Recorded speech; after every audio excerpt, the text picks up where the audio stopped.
السلام علیکم ورحمۃ اللہ وبرکاتہ۔ آج ہم اسلامک مہینوں کے نام جانیں گے، لہٰذا ویڈیو کو لازمی دیکھیں۔ پہلا محرم، اس کو محرم حرم بھی کہتے ہیں۔ دوسرا صفر، اس کو صفر المظفر بھی کہتے ہیں۔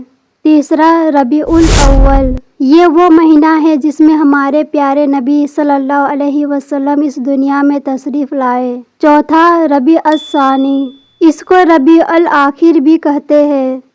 پانچواں جمادی الاولیٰ، اسے جمادی الاول بھی کہتے ہیں۔ چھٹا جمادی الثانیہ، اس کو جمادی الاخرہ، جمادی الاخری، جمادی اخری، جمادی الثانی ان ناموں میں سے بھی جانے جاتے ہیں۔ ساتواں رجب، آٹھواں شعبان، اس کو شعبان المعظم بھی کہتے ہیں۔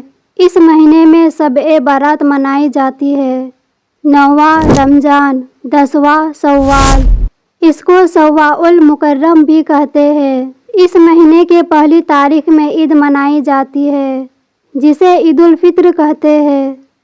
11واں ذو القعدہ، اس کو ذوالقعدہ، ذوالقعدہ اور ذوالقعدہ بھی کہتے ہیں۔ 12واں ذو الحجہ، اس کو ذوالحجہ، ذوالحج ان سب ناموں سے جانے جاتے ہیں۔ اس مہینے میں حج کیا جاتا ہے اور قربانی بھی کی جاتی ہے جسے عید الاضحیٰ کہتے ہیں۔